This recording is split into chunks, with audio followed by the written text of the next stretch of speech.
was resting in the siding. Sometimes he thought, it's really tiring to be such a large and splendid engine. One does have to keep up appearances, so.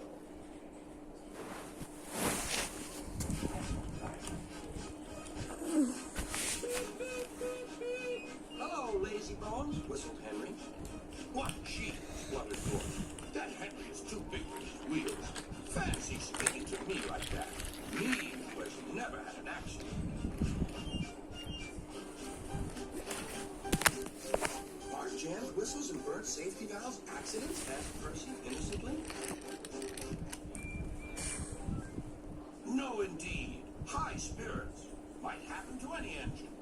But to come off the rails like Henry did, well, I ask you, is that right?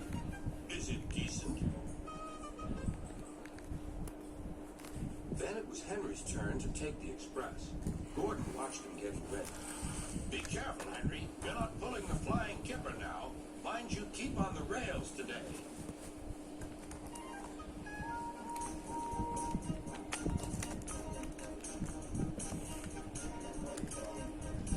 Henry went off in a huff. Gordon yawned and went to sleep. Gordon, said his driver, a special train's coming and we're to pull it. Is it coaches or freight cars? Cars, said his driver. Cars, said Gordon.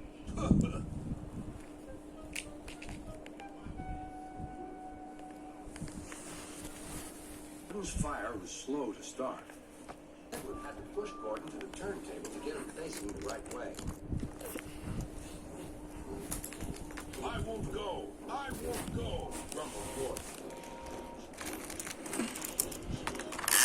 Don't be silly. Don't be silly, ruffled Edward.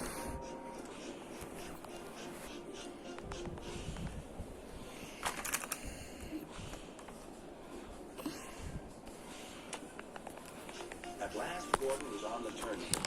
The movement had shaken his fire. It was now burning nicely, making steam. Gordon was cross and didn't care what he did. He waited till the table was halfway round. I'll show them, he hissed. He moved slowly forward to jam the table, but he couldn't stop himself and slid into a ditch. Whoosh! He hissed. Get me out! Get me out! Not a hope, said his driver and fireman. You're stuck, you silly great engine. Don't you understand that? They telephoned Sir Thomas Hack. So Gordon didn't want to take the special train and ran into a ditch? What's that you say? The special's waiting? Tell Edward to take it, please. And Gordon, leave him where he is. We'll get... On the other side of the ditch, some little boys were chattering. Oh, doesn't he look silly? They'll never get him out. They began to sing. Silly old Gordon fell in a ditch, fell in a ditch, fell in a ditch. Silly old Gordon fell in a ditch, all on a Monday morning. Gordon lay in the ditch all day. Oh dear, he thought, I shall never get out. He made a road of sleepers under his wheels to keep him from the mud. Strong ropes were fastened to his back end, and James and Henry, pulling hard, managed to bring him to safety.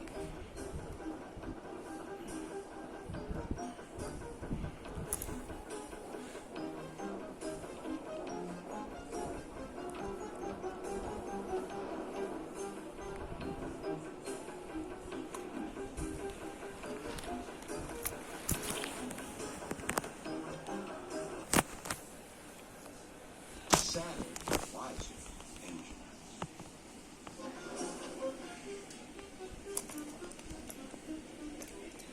Late that night, Gordon crawled home, a sadder and wiser engine.